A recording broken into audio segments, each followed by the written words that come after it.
Assalamualaikum warahmatullahi wabarakatuh. Selamat malam Pak Vicky dan selamat malam teman-teman. Pada kesempatan kali ini izinkan kami dari kelompok 8 untuk mempresentasikan yakni fraud and errors. Kami dari kelompok 8 yang beranggotakan yang pertama ada Alexanora dengan MPM belakang 164, yang kedua ada Nirmala Nur dengan MPM belakang 166, yang ketiga ada Ayunda Mentari dengan MPM belakang 168, dan saya Melina Amelia dengan NPM belakang 171, Melati Cahyaning dengan NPM belakang 185, dan Faiza Madia dengan NPM belakang 193.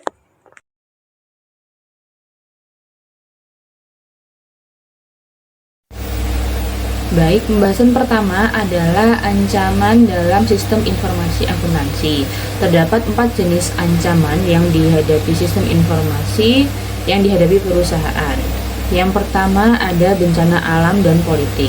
Bencana alam dan politik itu seperti kebakaran, banjir, gempa bumi, badai topai, tornado, badai salju, perang, dan lain-lain. Dan juga termasuk serangan teroris yang dapat menghancurkan sistem informasi dan menyebabkan banyak perusahaan bangkrut. Yang kedua, kesalahan perangkat lunak dan malfungsi peralatan. Kesalahan perangkat lunak, kerusakan sistem operasi, kegagalan perangkat keras, pemadaman listrik dan fluktuasi, serta kesalahan transmisi data yang tidak terdeteksi merupakan jenis ancaman yang kedua. Sebuah studi federal memperkirakan kerugian ekonomi tahunan akibat adanya bug perangkat lunak mencapai hampir 60 miliar. Jadi lebih dari 60% perusahaan yang diteliti mengalami kesalahan perangkat lunak yang signifikan. Yang ketiga ada kesalahan yang tidak disengaja. Jenis ancaman ketiga, tindakan yang tidak disengaja itu seperti kecelakaan atau kesalahan dan kelalaian yang tidak disengaja merupakan risiko terbesar bagi sistem informasi yang menyebabkan kerugian dolar terbesar. Asosiasi Industri Teknologi Komputasi memperkirakan bahwa kesalahan manusia menyebabkan 80% masalah keamanan. Tindakan yang tidak disengaja disebabkan oleh kecerobohan manusia, kegagalan mengikuti prosedur yang ditetapkan, dan personel yang kurang terlatih atau diawasi. Pengguna kehilangan atau salah menaruh data dan secara tidak sengaja menghapus atau mengubah berkas data dan program. Operator komputer dan pengguna memasukkan masukan yang salah atau masukan yang keliru, menggunakan versi program yang salah atau berkas data yang salah, atau juga salah menaruh berkas data. Dan ancaman yang keempat adalah tindakan yang disengaja. Tindakan yang disengaja itu seperti kejahatan komputer, penipuan, atau sabotase yang merupakan penghancuran atau kerusakan yang disengaja terhadap suatu sistem. Sistem informasi semakin rentan terhadap serangan. Nah, untuk contoh-contohnya yang pertama di ancaman bencana alam dan politik itu contohnya api atau panas yang berlebihan, kemudian banjir, gempa, tanah longsor, dan lain-lain.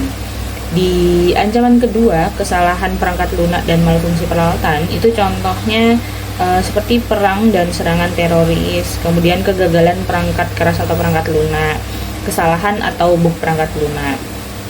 Yang dari ancaman tindakan yang tidak disengaja, itu contohnya seperti kecelakaan yang disebabkan oleh kecerobohan manusia, kegagalan mengikuti prosedur yang ditetapkan, dan personel yang kurang terlatih atau kurang diawasi.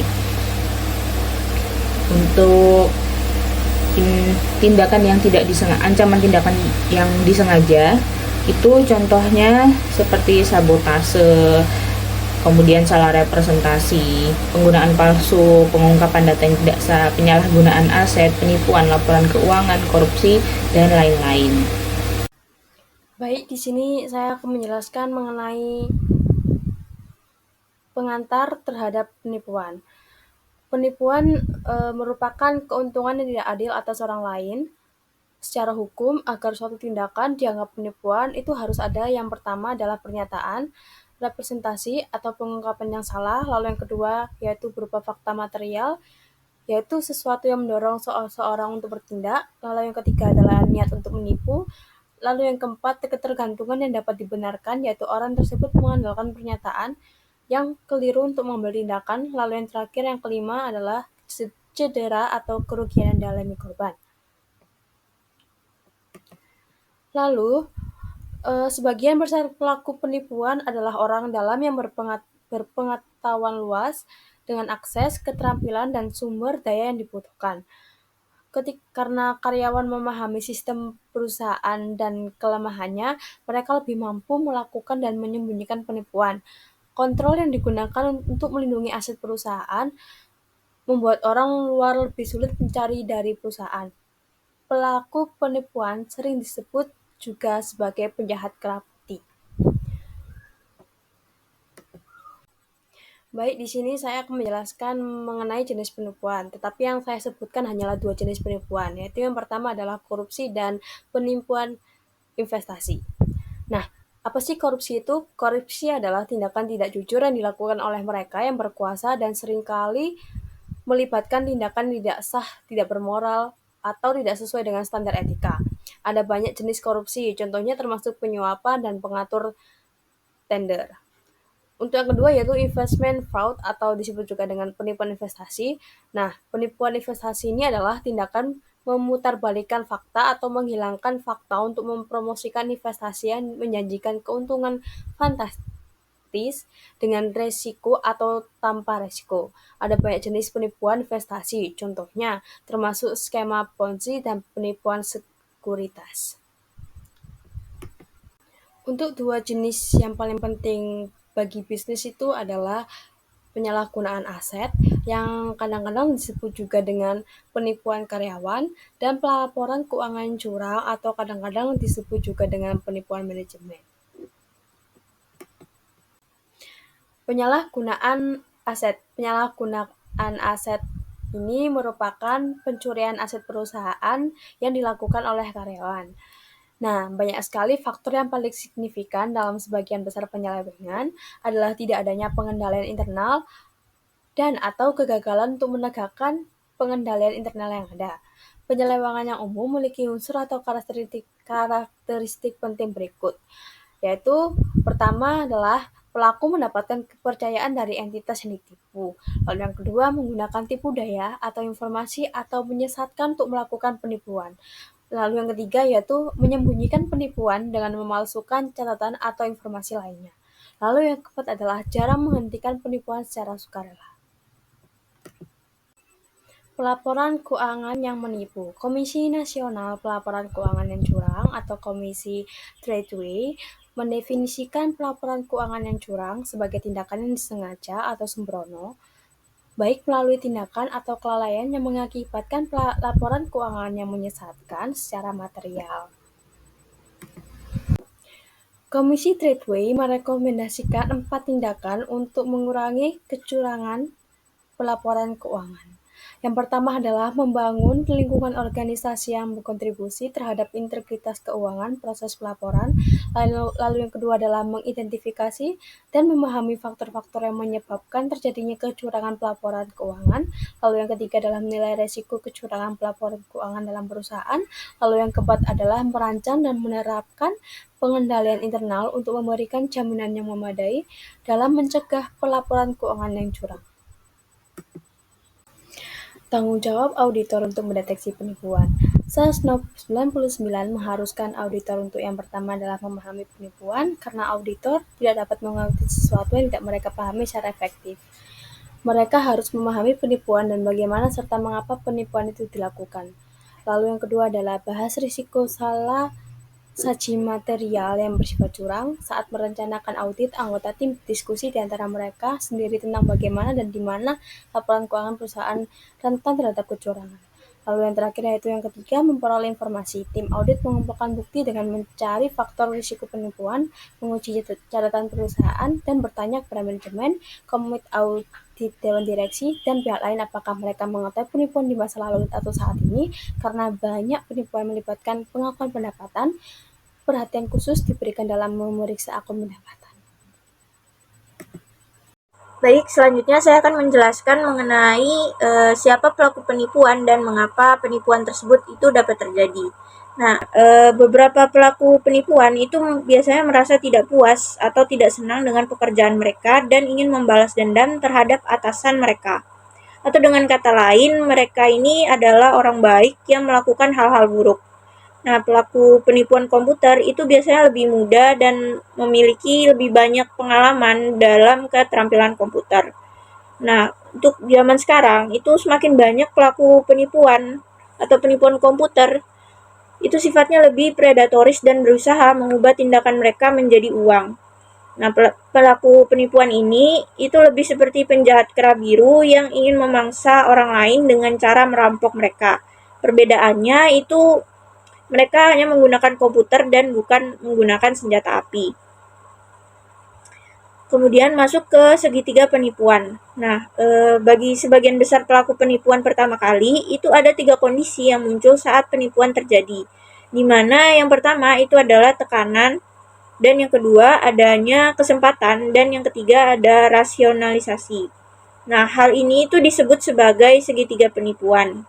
Nah, dari gambar tersebut itu merupakan contoh penjelasan mengenai segitiga penipuan tersebut. Oke, masuk ke kondisi yang pertama dari tiga dari segitiga penipuan tadi, yaitu yang pertama tekanan. Nah, tekanan ini adalah dorongan atau motivasi seseorang untuk melakukan penipuan. Nah, ada 3 jenis tekanan yang mengarah pada penyalahgunaan, yaitu yang pertama ada tekanan finansial, kemudian yang kedua ada tekanan emosional, dan yang ketiga ada gaya hidup. Untuk yang pertama, yaitu tekanan finansial, di mana tekanan finansial ini seringkali memotivasi penipuan penyalahgunaan oleh karyawan. Contohnya, itu tekanan tersebut termasuk di hidup di luar kemampuan, atau kerugian finansial yang besar, atau utang pribadi yang terlalu tinggi. Kemudian, ke jenis tekanan yang kedua, yaitu adalah tekanan emosional. Nah, banyak penipuan yang dilakukan karyawan itu biasanya dimotivasi oleh keserakahan.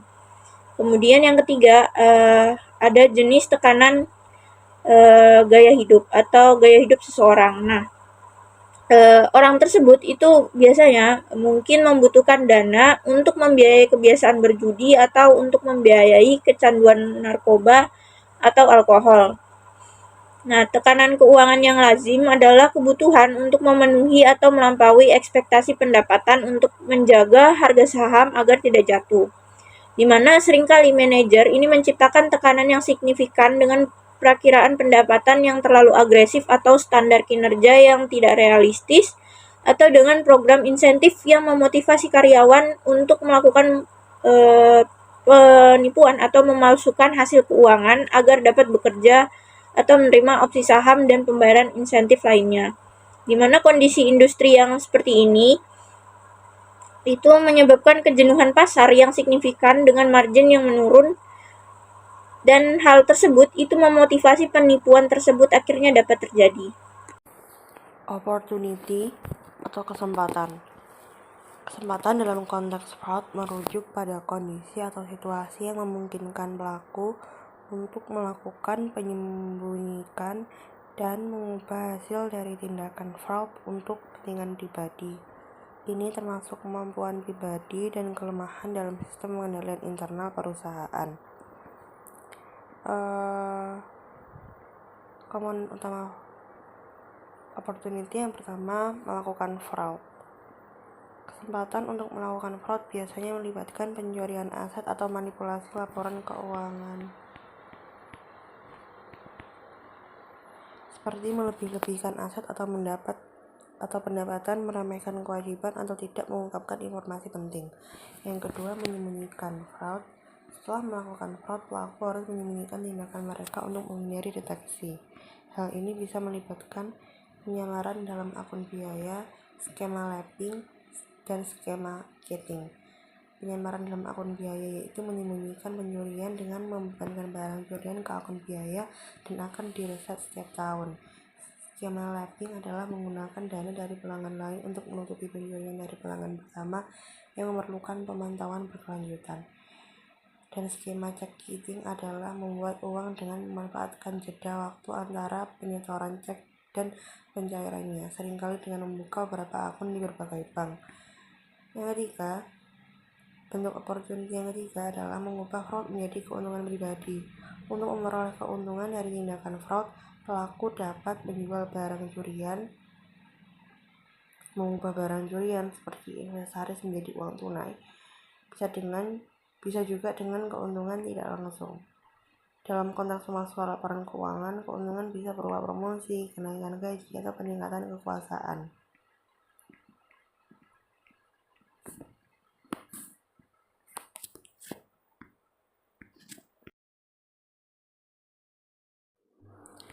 Selanjutnya, rasionalisasi.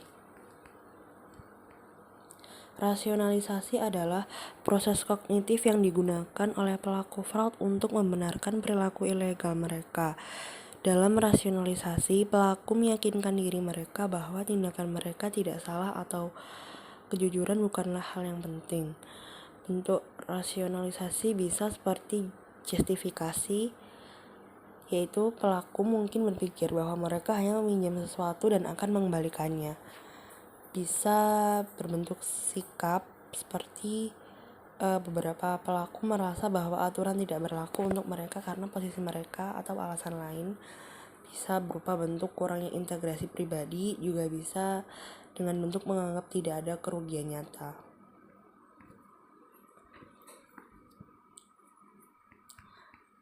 Rasionalisasi umum contohnya seperti saya hanya meminjam dan akan membayar kembali.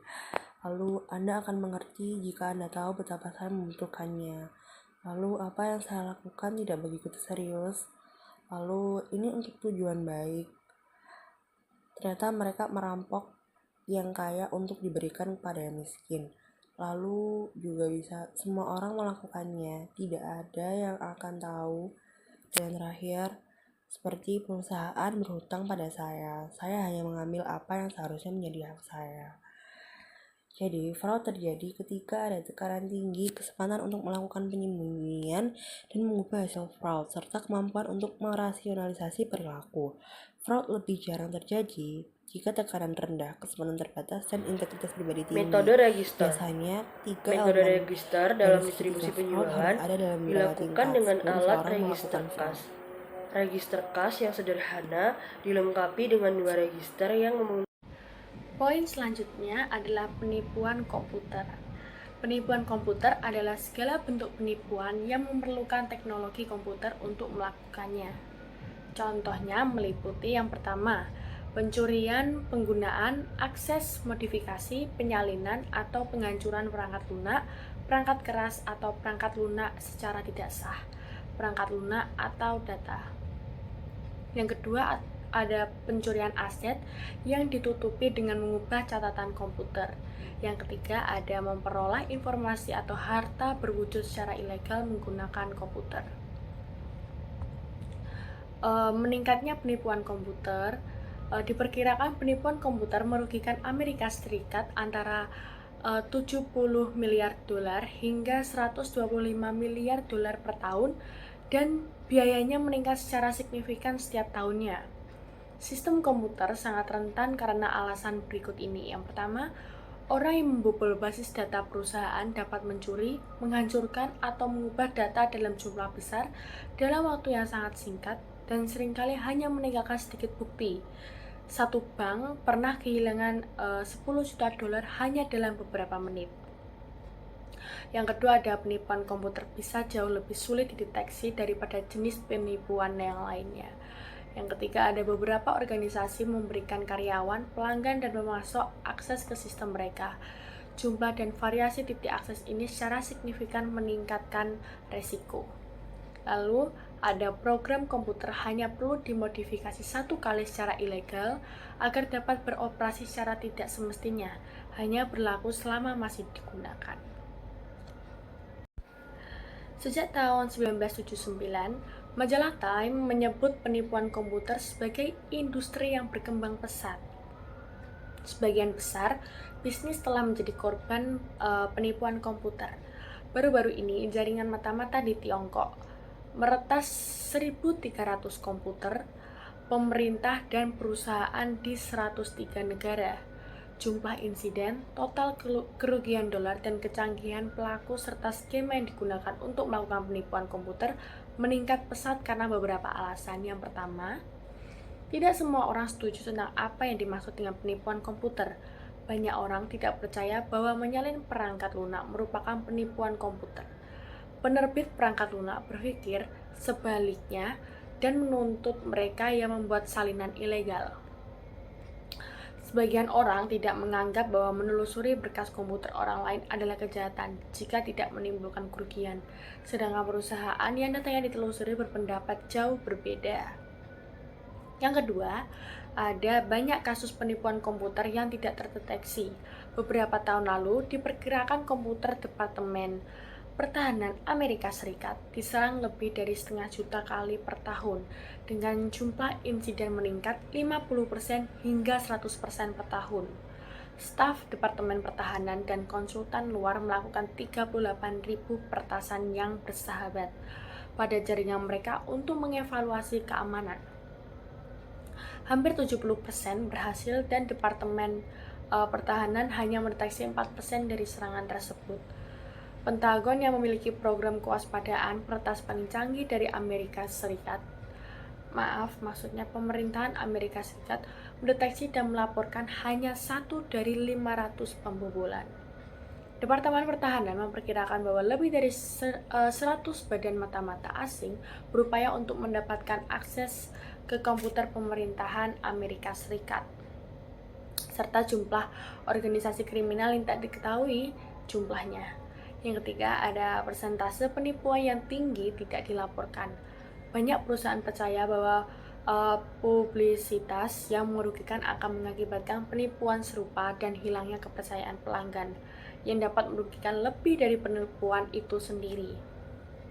Yang keempat, ada banyak jaringan yang tidak aman, dan Farmer yang menulis alat pengujian keamanan jaringan menguji 2.200 situs web terkenal di lembaga pemerintah, bank, dan surat kabar.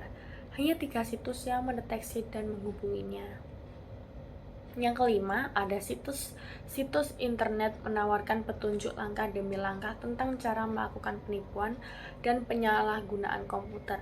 Misalnya, pencarian di internet menemukan ribuan situs yang memberitahu cara melakukan serangan penolakan layanan, penyalahgunaan layanan, lalu melakukan serangan penolakan layanan. Bentuk umum penyalahgunaan komputer. Yang keenam, ada penegak hukum tidak dapat mengimbangi pertumbuhan penipuan komputer. Karena kurangnya dana dan staf yang terampil, FBI hanya menyelidiki 1 dari 15 kejahatan komputer. Yang ketujuh, ada menghitung kerugian itu sulit. Sulit untuk menghitung total kerugian ketika informasi dicuri, situs web dirusak, dan virus mematikan seluruh sistem komputer. Selanjutnya, poin klasifikasi penipuan komputer. Yang pertama, ada penipuan input. Cara paling sederhana dan paling umum untuk melakukan penipuan komputer adalah mengubah atau memalsukan input komputer. Cara ini tidak memerlukan banyak keterampilan. Pelaku hanya perlu memahami cara kerja sistem sehingga mereka dapat menutupi jejaknya. Misalnya, seorang pria membuka rekening bank di New York dan mencetak slip setoran bank kosong yang mirip dengan yang tersedia di lobi bank, kecuali nomor rekeningnya dienkripsi di sana. Ia mengganti slip setoran di lobi bank dengan slip palsu miliknya.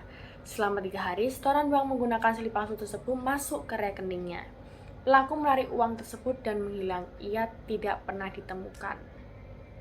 Lalu ada yang kedua, yaitu penipuan prosesor. Penipuan prosesor mencakup penggunaan sistem yang tidak sah, termasuk pencurian waktu dan layanan komputer. Misalnya, sebuah perusahaan asuransi memasang perangkat lunak untuk mendeteksi aktivitas sistem yang tidak normal dan menemukan bahwa karyawan menggunakan komputer perusahaan untuk menjalankan situs web perjudian ilegal. Lalu ada penipuan instruksi komputer. Penipuan instruksi komputer meliputi pemalsuan perangkat lunak perusahaan, penyalinan perangkat lunak secara ilegal, penggunaan perangkat lunak secara tidak sah, dan pengembangan perangkat lunak untuk melakukan aktivitas yang tidak sah. Pendekatan ini dulunya jarang dilakukan karena memerlukan pengetahuan pemrograman khusus. Kini hal ini lebih sering terjadi karena banyaknya halaman web yang memberitahu penggunaan cara membuatnya. Lalu ada penipuan data. Penggunaan, penyalinan, penelusuran, pencarian, atau perusakan data perusahaan secara ilegal merupakan penipuan data.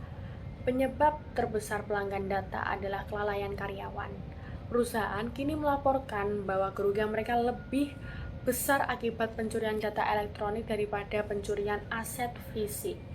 Diperkirakan rata-rata biaya yang dikeluarkan perusahaan untuk memulihkan data dari pelanggaran data adalah sebesar 6,6 juta dolar, termasuk kerugian bisnis. Lalu yang terakhir ada penipuan hasil. Jika tidak dijaga dengan baik, hasil yang ditampilkan atau dicetak dapat dicuri, disalin, atau disalahgunakan. Seorang insinyur Belanda menunjukkan bahwa beberapa monitor memancarkan sinyal seperti televisi yang dengan bantuan beberapa peralatan elektronik murah dapat ditampilkan di layar televisi. Dalam kondisi ideal, sinyal tersebut dapat ditangkap dari monitor yang berjarak 2 mil. Seorang teknisi menyiapkan peralatan di ruang bawah tanah sebuah gedung apartemen dan membaca monitor di lantai 8. Pelaku penipuan menggunakan komputer untuk memasukkan keluaran yang tampak autentik seperti cek gaji. Pelaku penipuan dapat memindai gaji perusahaan menggunakan perangkat lunak penerbitan desktop untuk menghapus penerimaan pembayaran dan jumlahnya, serta mencetak gaji fiktif. Kerugian akibat penipuan cek di Amerika Serikat mencapai lebih dari 20 miliar dolar per tahun. Selanjutnya, saya akan menjelaskan mengenai mencegah dan mendeteksi adanya penipuan dan penyalahgunaan. Untuk mencegah kecurangan, organisasi harus menciptakan kondisi yang membuat kecurangan menjadi lebih kecil kemungkinannya, meningkatkan kesulitan untuk melakukannya, meningkatkan metode deteksi, dan mengurangi jumlah yang hilang jika kecurangan tersebut terjadi. Kemudian selanjutnya ada menggunakan analisis data untuk mencegah dan mendeteksi penipuan. Penipuan seringkali terdeteksi dengan mengidentifikasi tren, pola, anomali, dan pengecualian dalam data yang sering disebut sebagai tanda bahaya penipuan. Dengan menggunakan perangkat lunak analisis data, setiap transaksi atau item dalam data dapat dibandingkan dengan kriteria yang dipilih, dan setiap item yang diidentifikasi sebagai anomali, tidak biasa atau tidak terduga dapat ditandai untuk diperiksa oleh manusia. Dengan demikian, analisis data tidak secara langsung mendeteksi kecurangan. Justru sebaliknya, manusia yang berpengalaman diperlukan untuk memeriksa dan memahami aktivitas mencurigakan yang teridentifikasi dan untuk menentukan apakah ada kecurangan yang terlibat. Untuk menggunakan analisis data agar dapat mendeteksi dan mencegah kecurangan secara efektif, para penyelidik harus memiliki pemahaman yang mendalam tentang alat analisis kecurangan yang digunakan serta memahami organisasi, kegiatannya, praktik dan prosedur, serta datanya. Mereka menggunakan pemahaman mereka tentang bisnis dan keterampilan investigasi kecurangan mereka untuk memeriksa hasil analisis data untuk menentukan apakah suatu anomali memiliki penjelasan yang dapat diterima, merupakan hasil dari kesalahan yang tidak disengaja atau merupakan kecurangan. Analisis data dapat digunakan untuk menguji semua jenis data, termasuk data akuntansi, keuangan, komunikasi, dan dokumen internal, serta data pembanding eksternal. Selanjutnya saya akan menjelaskan mengenai kelebihan dan kekurangan dari penggunaan analisis data itu sendiri. Ada beberapa kelebihan dalam menggunakan analisis data untuk mencegah dan mendeteksi penipuan, yakni yang pertama, menguji jenis-jenis skema kecurangan yang paling sering terjadi, yang berupa laporan keuangan, penyalahgunaan aset, dan korupsi. Kemudian yang kedua, memeriksa data secara reaktif atau proaktif, yaitu dapat digunakan untuk mendeteksi kecurangan yang telah terjadi dan menguji transaksi yang terjadi untuk mencegah terjadinya kecurangan. Kemudian yang ketiga, mengidentifikasi kecurangan sebelum menjadi besar. Artinya, tidak ada kecurangan kecil, yang ada hanyalah kecurangan yang terdeteksi sebelum menjadi besar. Kemudian yang keempat, membantu para penyelidik atau investigator memfokuskan upaya pendeteksian pada transaksi yang mencurigakan dan beresiko tinggi. Kemudian yang kelima, menganalisis data numerik dan non-numerik, serta membandingkan data dari sumber internal dan sumber data eksternal. Kemudian yang keenam, menguji pengendalian internal untuk menentukan seberapa baik pengendalian tersebut bekerja, sehingga memungkinkan investigasi untuk memperbaiki kelemahan pengendalian internal. Kemudian selanjutnya adalah kekurangan.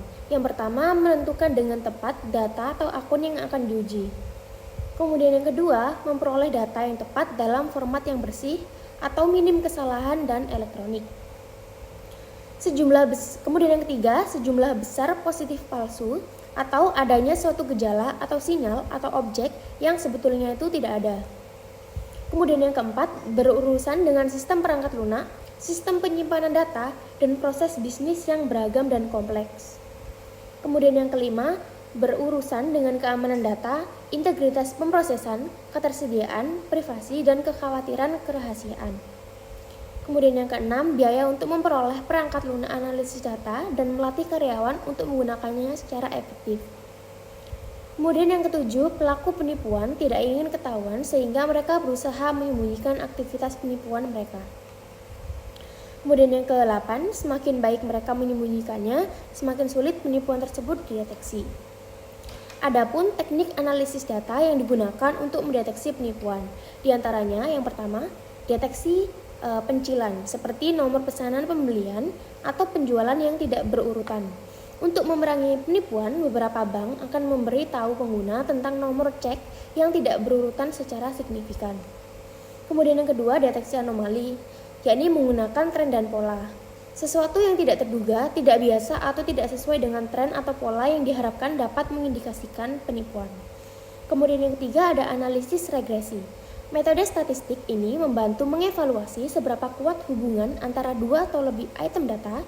Sebagai contoh, jika penjualan meningkat secara drastis tanpa diiringi dengan peningkatan biaya pengiriman, hal tersebut dapat mengindikasikan adanya penjualan fiktif.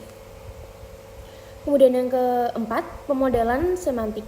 Dengan menganalisis teks terstruktur dan tidak terstruktur untuk mencari petunjuk tersembunyi tentang aktivitas penipuan. Sebagai contoh, komputer dapat menganalisis laporan yang ditulis oleh pihak-pihak yang terlibat dalam klaim asuransi mobil, seperti pemegang polis, penilai klaim, agen asuransi, dan polisi, untuk melihat apakah ada ketidakkonsistenan yang mungkin mengindikasikan adanya klaim palsu. Demikian pemaparan materi bab 8 yang berkenaan dengan penipuan dan error dari kami selaku kelompok 8 kali ini. Semoga apa yang kami sampaikan dapat bermanfaat bagi kita semua. Jika ada kekurangan mohon dimaafkan. Sekian dan terima kasih.